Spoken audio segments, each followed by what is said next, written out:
আচ্ছা, আপনার স্বামীরাই ডাক দেন। আপনার স্বামীরাই ডাক দেন, আপনার স্বামীর সাথে আমি কথা বলে তারপর আমি যাব। ও আমার স্বামীকে বলে আপনার স্বামীকে ডাকতেন। ওনা তোর বড় ভাই বিয়াদব। ওঠ, ওঠ। তোর মতো বিয়াদব রাস্কেলের আমার বাড়িতে কোনো জায়গা নেই। বের হয়ে যা, যা বলছি।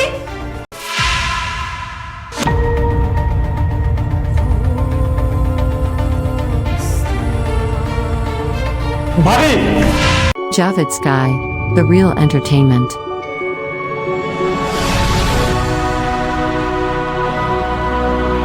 আজকে ওর পছন্দের কালারের শাড়িটা পরছি, ও যে কি খুশি হবে।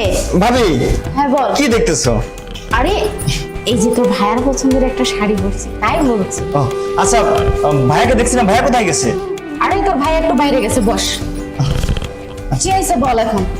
ভাবি, সব কথা তো তোমার আর ভাইয়ের খুলেই কই। হ্যাঁ, আমার কলেজের তো না সবাই পিকনিকে যাইতেছে, আমার 5,000 টাকা দাও, আমিও যাবো। কয় হাজার? 5,000 টাকা, 5,000 টাকা দিলে হইবে। এই বাড়িতে কি টাকার গাছ লাগাইছি যে ঝাঁকি দিলে টাকা পড়বে? হ্যাঁ, ভাবি সারা রাত দিন বন্ধুদের সাথে আড্ডা দিয়ে বেড়াবা, ভাইয়ের পকেটে টাকা খরচ করতে খুব ভালো লাগে না? নিজে তো কোনো উপার্জন করতে পারো না, লজ্জা করে না? এত বড় একটা ছেলে হয়ে গেছে, ভাইয়ের টাকা চলতে। ভাবি, আমি আর কার কাছে টাকা চাই? ছোটবেলা থেকে তো মা বাবা সবাই মারা গেছে, এখন তো তুমি আছো আর ভাই আছে, তাছাড়া তোমার কেউ নাই। টাকা পয়সা যা আছে তো তোমাদের কাছেই চাই, আর সকালে তো তোমরাই পূরণ করো, তাছাড়া আমার কে পূরণ করবে? কও, দাও না 5,000 টাকা। দেখ, 5,000 কেন, তোকে আর 5টা টাকাও দিব না। আর তোর যদি এতই টাকার প্রয়োজন হয়ে থাকে, বাইরে জানা, বাইরে যে নিজের চাকরি বাকরি করে কোনো কর্ম করে টাকা উপার্জন করে দেখ, কেমন মজা লাগে, যেমনটা আমার স্বামী করে। আর আমার স্বামীর টাকা দিয়ে আমি কাউকে ফুর্তি করতে দিব না, উড়াইতে দিব না আমার স্বামীর টাকা, কারণ আমার স্বামীর টাকা মানে আমার টাকা। আর আমি সেখানে চাই না যে আমার স্বামীর টাকাগুলা বাজে কাজে নষ্ট হোক। ঠিকই তো, কিসের জন্য আমার টাকা দিবে? আমার তো আর টাকা দেওয়ার মতো কেউ নাই। তো তোমরা যেহেতু টাকা নাই দিবা, তাহলে আমার টাকা তো টাকার ইনকামই করতে হবে। আচ্ছা ঠিক আছে। হ্যাঁ হ্যাঁ, ইনকামই করতে হবে। আর শোন, আমি তোর জন্য রান্না বান্না কিছু করতে পারবো না, আর তুই এই বাড়িতে থাকতে পারবি না। বের হয়ে যায় বাড়ি থেকে। মানে ভাবে তুমি কি বলছো? আমি টাকা নয় না দিচ্ছ, তবে তাই বলে কি আমি বাড়িতেও থাকতে পারবো না? না, কারণ এই বাড়িটা আমার স্বামী কষ্ট করে উপার্জন করে এই বাড়িটা তৈরি করছে, ও তোর আচ্ছা। থাকার জন্য না। বের হয়ে যা।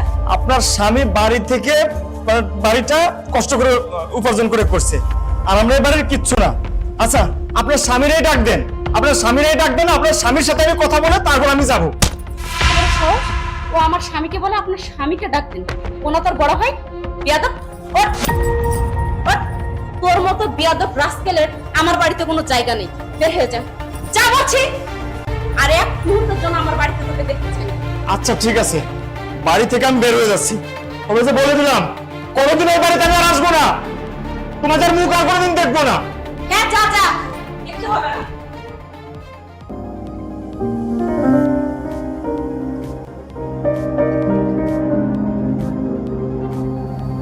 সাহেব আসসালামু আলাইকুম। ওয়ালাইকুম আসসালাম। সাহেব, শুনলাম আপনাদের এখানে নাকি একটা আয়া লাগবে। আসছিলাম, পাশে একজন বললো যে অফিসে একটা আয়া লাগবে। খুব দরকার স্যার, দেখেন আমার খুব উপকার হয়েছে। আচ্ছা ঠিক আছে, বসুন।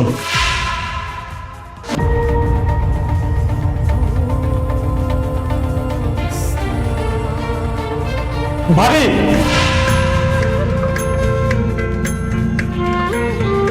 কি ভেবেছো আমি তোমাকে চিনতে পারবো না? বসুন প্লিজ, বসুন বলছি। এখানে বসবো? অফিসে অনেক মানুষজন। আপনাকে বসতে বলছি, বসুন। কি হয়েছে ভাবি? আমাকে একটু খুলে বলুন না। ভাইরে, ওপরে অনেক অত্যাচার করছে, এই অত্যাচারের ফল পাইতেছে। ভাবি, সেদিনের কথা আমি কিছু মনে করি নাই, কারণ তখন আমি বেকার ছিলাম, আর সেই বেকার থেকে আজ আমি কোম্পানির মালিক। তাই তুমি ভাবছো আমি সেগুলো মনে রেখে তোমারে ডাক দিব না, বসতে দিব না? আমি তোমার মুখ দেখে বুঝতে পারছি তোমার কিছু একটা হয়েছে। প্লিজ ভাবি বলো না কি হয়েছে। ওর ভাই আর এই দুনিয়াতে নাই। ভাই মাই নাই মানে কি বলছো ভাবি? সব ব্যবসায় অনেক টাকা ঋণ হয়ে গেছিল, দেনা দায়ে ডুবে গেছিলাম আমি। পরে বাড়িটা নিলামে উঠছে, এইগুলো সহ্য করতে না পারে তোর ভাই স্পট করে মারা গেছে। মৌ, মৌ এদিকে আসো তো। তুমি চলে আসছো? কি হয়েছে তোমার, এত চিন্তিত লাগছে কেন? মৌ, আমার সব শেষ। সব শেষ মানে? আমার সব শেষ হয়ে গেছে মৌ। আমার শেয়ার মার্কেট ডাউন, আমার লক্ষ লক্ষ টাকা লস হয়ে গেছে, আমার বাড়ির নিলামে উঠছে। আমার এখন কি হবে, আমার মাথা ঢুকতেছে না কিছু। এই তুমি কি পাগল হয়ে গেছো? বাড়ি নিলাম হচ্ছে মানে কি? হ্যাঁ আমি থাকবো কোথায়? আমার কিচ্ছু ভালো লাগতেছে না, আমার কেমন অস্থির লাগতেছে, আমার সবকিছু কেমন অন্ধকার হয়ে আসতেছে। তুমি আমার সাথে নিশ্চয়ই মজা করতেছো না? তুমি বুঝতেছো না, আমার খুব খারাপ লাগতেছে। আমার পুরাই শেয়ার মার্কেট লস, আমার বাড়ি নিলামে উঠছে, আমার ব্যাংক রব করে ফেলছে। আমি কি করবো এখন, আমার কিচ্ছু মাথায় ঢুকতেছে না। এই কি বলতেছো তুমি? আমার খুব খারাপ লাগতেছে, আমার একটু পানি দিবা? আচ্ছা তুমি বসো, আমি ডাক্তারকে কল করতেছি। ডাক্তারে কল করলে কাজ হবে না মনে হইতেছে। মানে আমার খুব খারাপ লাগতেছে মো। আর তো তোমাকে একটু ডাক্তারের কাছে নিয়ে যাই, চলো। আরে আমি আমি দম ফেলতে পারতেছি না। চলো।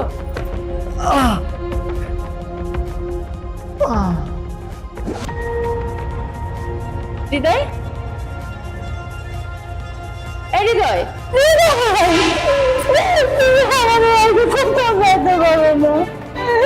তুমি আমাকে কথা দিয়েছিলা তুমি আমার সারা জীবনে একসাথে থাকবো, তাহলে তুমি তোমার কথা কিভাবে মানতে পারো? আর আমি এখন একটু পেটের ভাব চুকানোর জন্য দাঁড়ে দাঁড়িয়ে ঘুরতেছি, কিন্তু কোথাও কাজ পাচ্ছি না। এত বড় একটা বাড়িতে দুর্ঘটনা হয়েছে, ভাই মারা গেছে, ভাইয়ের ব্যবসা বাণিজ্য সব চলে গেছে, আর আমি এই যে হতভাগা ভাই কিছু জানতে পারলাম না। এই শহরে অনেক খুঁজতে পারি, উপায় নেই। আর যখন পাইলাম তখন আমার জীবন থেকে সব কিছু হারিয়ে গেছে।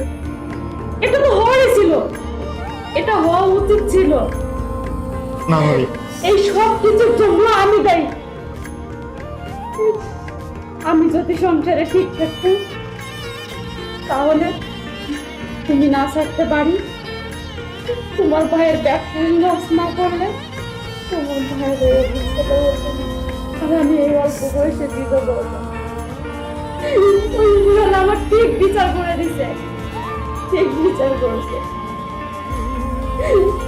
ভাবি আচ্ছা ভাই, তুমি আর কোনো চিন্তা করো না, তুমি তো ভাইয়ের কাছে আইছো তাই না? আমি কোন মুখে দাঁড়াবো তোমার সামনে? ওর সামনে দাঁড়ানোর মতো কোনো মুখ আমার কাছে নেই, কারণ আমি তোর উপরে অনেক অন্যায় করছি, অনেক অত্যাচার করছি, অবিচার করছি। ভাবি চুপ, আর এসব বলবো না। একটা কাজ করো ভাবি, আমার না সুন্দর ফুটফুট একটা ছেলে হয়েছে, আর আমি পাশে একটা ফ্ল্যাট নিয়েছি, আজ থেকে তুমি ওইখানেই থাকবে। আর চলো তোমাকে ওইখানে রেখে আমার ভাইকে দেখতে যাবো, ভাইয়ের কবরটা দেখতে যাবো। ভাইয়ের জানাজাটাও শেষ পর্যন্ত করতে পারলাম না।